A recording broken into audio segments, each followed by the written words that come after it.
Ẹ káàbọ̀ sí orí ìkànnì ẹ wo fídíò tó wà lẹ́gbẹ̀ẹ́ mi àṣìmọ̀ àpẹ́ fún yín fídíò ẹni ó jáde ó tú pẹ́rẹ́pẹ̀rẹ́ ọ̀rọ̀ àṣírí ó sọ oríṣiríṣi nǹkan ẹ wo ó sọ oríṣiríṣi àṣírí ó tú pẹ́rẹ́pẹ̀rẹ́ ọ̀rọ̀ ẹ wo tó bá dé kégbà àkọ́kọ́ ni ẹ dára fún wa lórí ìkànnì ẹ like comment ẹ subscribe ẹ share àwọn fídíò tó akẹ́bàlẹ̀ máa jẹ ìgbádùn àwọn ẹ wo nínú fídíò ẹni sọ oríṣiríṣi ọ̀rọ̀ ẹ wo tó ẹni ti mọ̀ pé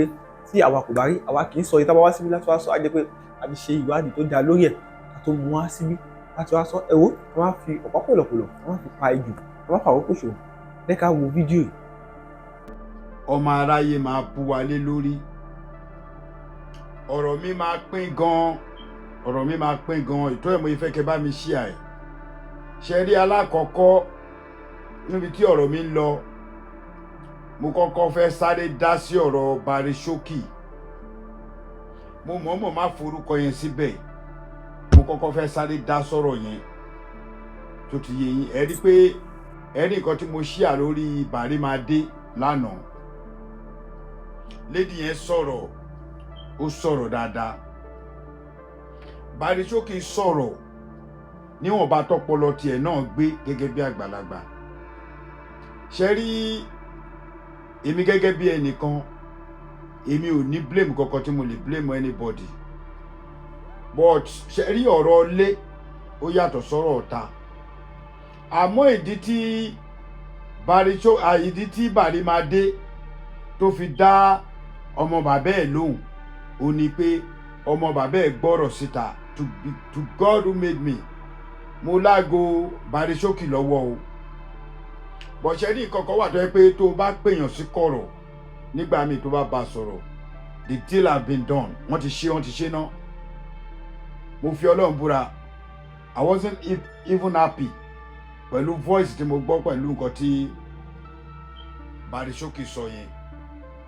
Ọ̀rọ̀ yẹn pọ̀, àmọ́ ọlọ́rọ̀ lọ̀rọ̀ yé o. Ọ̀rọ̀ yẹn pọ̀ gan-an. Ó níbi kan tí mo ti rí kíní yẹn, then I make a comment. Ṣé wàá rí ọ̀rọ̀ tí mo fẹ́ dá sí gẹ́gẹ́ bí ọ̀rọ̀ tí mo sọ, mi ìmọ̀ọ́mọ̀ gbé sókè ni ọ̀rọ̀ Barishoki, Barimade, Saheed Òṣùpá, Barrister àti Taye Currency. Ṣe rí nǹkan kan tí mo mọ̀ nílé ayé yìí, I make a comment níbì kan nígbà tí mo kọ́kọ́ gbọ́ kíní yẹn, èmi ò gbọ́ tẹ́lẹ̀ máa wò pé èmi ń béèrè lọ́wọ́ ọ̀rẹ́ mi tó sẹ́ndẹ̀ sí mi pé ṣó ṣẹ̀ṣẹ̀ ṣe kíní ni wọ́n ní kò ṣẹ̀ ṣe pé latest ni. Ẹ̀yin èèyàn wa, ṣe rí there is a lot of things tó yẹ ká wà very very careful fún, a lot wà tó yẹ ká wà careful fún lórí ayelujara yìí, even including myself. Tẹ́ bá wò ẹ rí pé mo ti stop mi sọ̀rọ̀ dàbí alára, and the reason you guys don't see me, tẹ́yìn èèyàn mi ò fi rí mi kí n máa sọ̀rọ̀. Àwọn kan nígbàgbọ́ wípé if Almaroof is doing show nítorí owó, kò ní yẹ anybody tó bá nírú àwa yìí nítorí owó la ṣe ń ṣe show. A blogger kan wà tó yẹ pé iṣẹ́ tí wọ́n ní confam ni pé iṣẹ́ tàwọn nìyẹn, wọn lọ́nà míì. Ṣe rí àwọn kọ̀ọ̀kan wà tó yẹ kí a mójútó àwa ọmọ Yorùbá. Íńtánẹ́ẹ̀tì ló máa padà báyé wa jẹ́ gbẹ̀yìn, ó fọlọ́run búra. Kò sí nǹkan tó ní kálukú wa ń sọ tí ò sí ní record, even despite pé Facebook wọ́n ti regulate kíní yẹn pé after 30 days wọ́n máa delete ẹ̀. Àwọn kan ń pìkì àwọn àárín kan tí bá ṣe mistake kan bẹ́ẹ̀ sìn, àárín yẹn ló máa pick. Ẹ má jẹ́ ká máa wo tí èèyàn bá sọ̀rọ̀ 100% tó wá ṣe mistake 1%, mistake 1% tí ẹni gbogbo ayé máa gbé kiri o. Tó bá gbọ́ nǹkan tá ààrẹ sọ, gbogbo àwọn nǹkan tí mo ti sọ láti bẹ̀rẹ̀ wọn ò ní gbọ́. Ẹ̀yin ọmọ ìyá mi, ẹ̀yin ọmọ bàbá mi, ẹ jẹ́ á stop ẹ̀. Ẹ tiẹ̀ tí wàá fi Yorùbá tá a jẹ́ yìí, ẹ tó wá kàkà tó yẹ kí orúkọ yẹn fi dá, ẹ tó wá fi bà orúkọ wa jẹ́ sí ni, most especially on TikTok. That's why mo ṣe back up. Ọmọ ìyá mi, ọmọ bàbá mi, kí ni ìwọ fẹ́ gbé ṣe nílé ayé ẹ̀? Kí lèmi fẹ́ gbé ṣe nílé ayé ẹ̀? Ìwọ tó ń wò mí, kí ni motive ẹ gangan lórí íńtánẹ́ẹ̀tì? Ṣé kò wábẹ̀ kó bà tẹni ẹlẹ́ni jẹ́ ni? Ṣé kò wábẹ̀ kó mú kọ́mẹ́ǹtì tó máa sọ ẹni tó sọ̀rọ̀ yẹn lólórí burúkú ṣó ló wà fún? Ọ̀pọ̀lọpọ̀ wa ẹlòmíì ń lo oògùn but wọ́n ti skip medication wọn ní lò lásìkò kí ni yóò ń ṣe èébú kò ṣe èébú tí bá ní problem kan sí definitely doctor máa fún mi ní oògùn ó máa prescribe oògùn fún mi a ní mọ́rù oògùn yìí ló báyìí o láàárọ̀ àbí láàárọ̀ àtàlẹ́ àbí láàárọ̀ nìkan àbí láàárọ̀ àtọ̀sán àmì mi afternoon tó bá ní kí n lò for 30 days tí n bá lò for 15 days tí mo stop láti má lò mọ́ á wọ́rì mi kí ni ẹ ń wọ́rì ọ̀pọ̀lọpọ̀ lórí íńtánẹ́ẹ̀tì yìí dẹ̀ ti ṣe nǹkan tó dáa fún àwa ọmọ Yorùbá kò jẹ́ kí most especially àwọn ìyàwó wa àtàwọn ọkùnrin kan tó ní high blood pressure kò jẹ́ ká ní mọ́ because gbogbo àwọn boys tó ń fọ́ síta tó ń ṣe jokes tó ń ṣe oríṣiríṣi fún wa wọ́n jẹ́ kí kíní yẹn tó dáa àmọ́ kí ló wá dé tó jẹ́ pé gbogbo nǹkan tó bá ti wá fẹ́ ṣẹlẹ̀ ń sìn íńtánẹ́ẹ̀tì àti Facebook ló ń parí ìjà fún gbogbo ọmọ ìyá àti bàbá mi rò pé gẹ́ẹ̀tì mi ẹni tí ta bá ti wá fẹ́ ṣe láyé yìí sìn íńtánẹ́ẹ̀tì ló ń parí ìjà fún wa ẹ rí ọkọ tìyàwó Allahu Akbar ẹ rí ọkọ tìyàwó ọkọ àtìyàwó máa jà nínú ilé kẹ́ tó mọ tó ṣẹlẹ̀ íńtánẹ́ẹ̀tì ló máa bá a parí ẹjọ́ ọdún wo la fẹ́ ṣe yẹn dá o you probably come here and mention and kẹ́ bú mi o èmi ò kí àyẹn ti mọ́ra bọ̀ òdodo ọ̀rọ̀ tí mo fẹ́ sọ yẹn gangan o ni mo fẹ́ kó gbọ́ ẹni ebú tí ò bá wù kó fẹ́ bú mi tí ẹ̀ kọ́kọ́ sọ bóyá wàá grap nínú ọ̀rọ̀ mi ọdún wo lọmọ Yorùbá fẹ́ ṣe léèdá gbogbo nǹkan tá à ń ṣe ló ní rẹ́kọ̀d ọ̀rọ̀ tẹ́mi náà ti sọ tí mo ti fi against àwọn èèyàn ó ní rẹ́kọ̀d tó bá di ọjọ́ tọ̀rọ̀ ẹ̀ bá máa yọ wọ́n á fà jáde fún mi pé ọ̀gbẹ́ni nǹkan tó sọ ń gbà ilé lè ọ̀pọ̀lọpọ̀ àwọn obìnrin wa tó ti dàgbà tó ti wà ní age of 40, 45, 50 years wọ́n máa borí sórí íńtánẹ́ẹ̀tì wọ́n á máa fi gbogbo private party wa ara wọn hàn ìmíì tí ò bá tiẹ̀ fìyà mọ̀ pé hàn gbogbo nǹkan tí obìnrin ọkùnrin ní ẹ̀ ti kó síta íńtánẹ́ẹ̀tì ló wá ń comment àní kẹ́ má jó lórí íńtánẹ́ẹ̀tì o àní kẹ́ má wà happy bọ̀ kí ló dé tí obìnrin táwọn obìnrin máa bọ́ta kò tiẹ̀ tó wá ń ṣe ọmọdé mọ́ àwọn àgbàlagbà náà ti wá bọ́ta wọ́n wá ń yìdí wọ́n ṣe 360 camera ẹ̀ ń ṣòṣì ẹ̀dẹ̀lẹ̀ ń yọ̀ ẹ̀ tó bá wínú wọn kó bọ́ta kó ṣe ṣò bọ̀ máa ṣe ṣò yẹn kó lo párébù kan dárúkọ mi kí n lè fún ẹ tán ọ̀rọ̀ tí mo wá fẹ́ sọ gangan ni ọ̀rọ̀ Bàrímádé àti Bàríṣókì ọ̀rọ̀ ẹ̀ kọlu Saheed Òṣùpá ọ̀rọ̀ ẹ̀ kọlu Pàṣọ ọ̀rọ̀ ẹ̀ kọlu Táyé Kọ́rẹ́nsì ọ̀rọ̀ ẹ̀ kọlu Òbésèré Bàríṣókì brọ́dà mi èmi ò bá ní kíkiní tó pẹ́ bóyá tó bá tún lè ní kí Àgbàlẹ̀ tún ṣe another interview fún ẹ kò rí brand ọ̀rọ̀ yẹn láàrin èmi àti àtọ́lọ́ àtàwọn tó wùwà ọ̀rọ̀ yẹn ti pọ̀ jù ọ̀rọ̀ yẹn pọ̀ kò sí ẹni tó wà láyé yìí nínú gbogbo wa ó kọ́ṣẹ́ olórin ni o bóyá mẹkáníìkì ló kọ́ ni o bóyá télọ̀ ló kọ́ ni o bóyá ṣe bàràdà ló kọ́ ni wọ́n máa kọ́kọ́ rún ẹ ṣẹ́ àwa yìí náà ṣerú ẹ̀ rí nóbì dẹ́nsẹ̀ a lè sọ nǹkan tá a ti fi ilé ayé wa ṣe kékeré so ẹni tó bá fẹ́ fi irú ẹ̀ búrú àwa yìí sìn èèyàn yẹn kàn deceive ara ẹ̀ ni because ìwọ ẹni tí wọ́n bá bí láti kékeré tó jẹ́ silver spoon tí ò ṣe pé bóyá àwọn ẹbí ẹ lówó láti ilẹ̀ ṣe wá fẹ́ gbọ́ ọ̀pọ̀lọpọ̀ lẹ́bí ẹ lówó láti kékeré tó fi ọlá owó tọ́ but at the end of the day ìyà ló padà jẹ lọ́jọ́ iwájú bá ṣe kọ́ nìyẹn Ọlọ́run ti kó àwọn kan ànábì kan làwa náà báyé wáyé o àwọn àfáà ló lè sọ àwọn àfáà gidi ló lè sọ ànábì kan làwa náà nítorí pé àwa náà à ń kẹ́ ẹ̀kọ́ tá à ń gbọ́ adẹ̀ ń kọ́ fáwọn ọmọ aráyé ẹlòmíì wọ́n bí ẹ mo mọ àwọn tó jẹ́ pé nígbà tá a lọ school ọmọ olówó ni wọ́n wá ń fi mọ́tò já wọn lẹ̀ ní school ni wọ́n á tún wá fi mọ́tò gbé wọn as soon as tí aago méjì bá ti lù báyìí wọ́n ti wá gbé wọn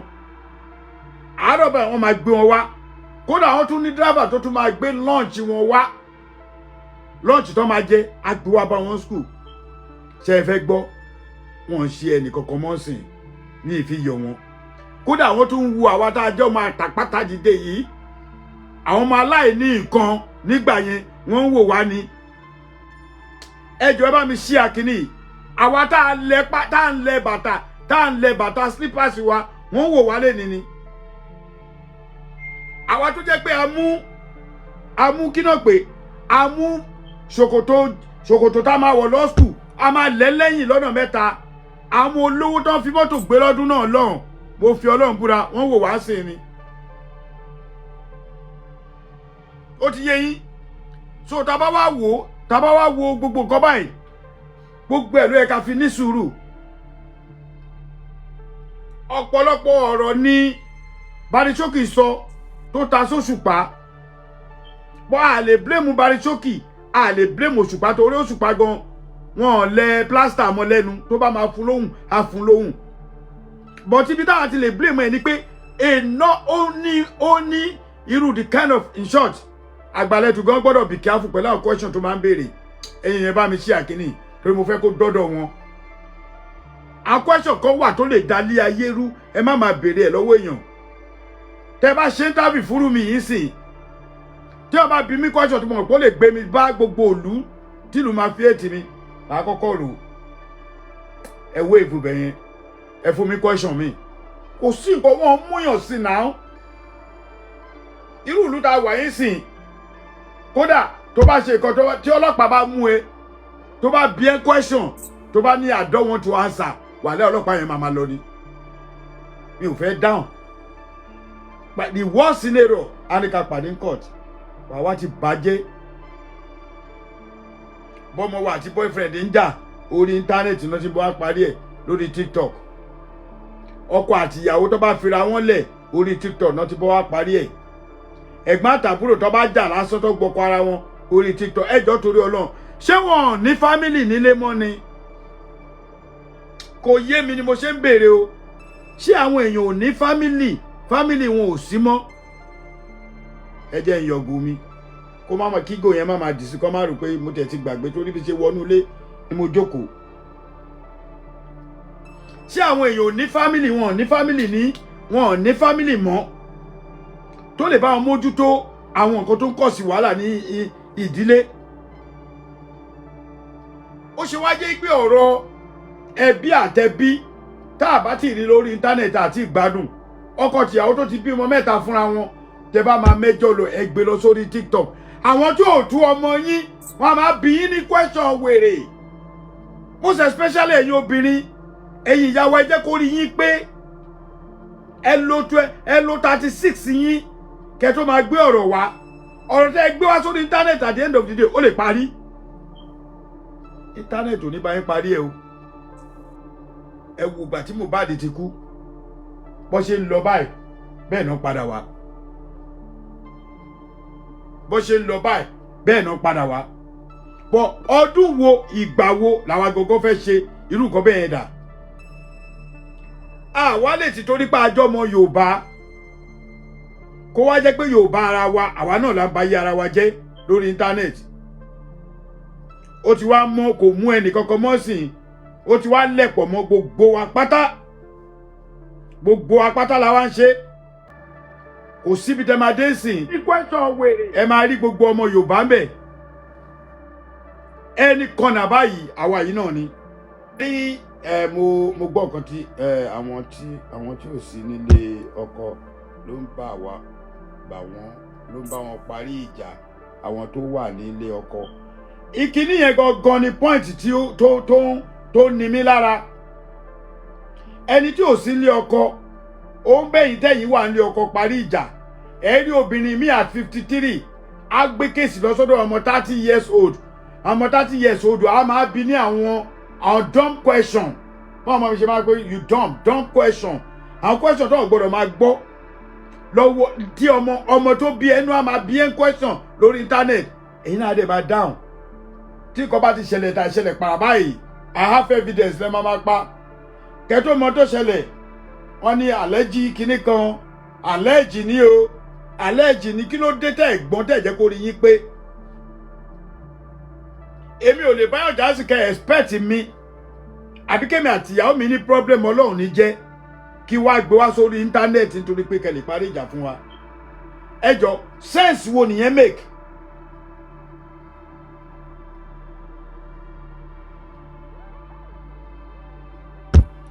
ó kọ́ béèrè ní o mo rí Hamsat Kọ́láwọlé sense wo nìyẹn make. ṣé rí ọ̀pọ̀lọpọ̀ nínú wa ọ̀pọ̀lọpọ̀ nínú àwọn ọmọ Yorùbá àwa tí ń sọ̀rọ̀ yìí tẹ́lẹ̀ a máa continue láti máa sọ because the more tá a bá ṣe ń sọ ẹni tó bá pìkì á pìkì ẹ wo àwọn ọmọdé ẹ wo ọmọ 20 to 25 30 35 years nísìn ok ẹ wá expect pé káwọn ọmọ táwa ní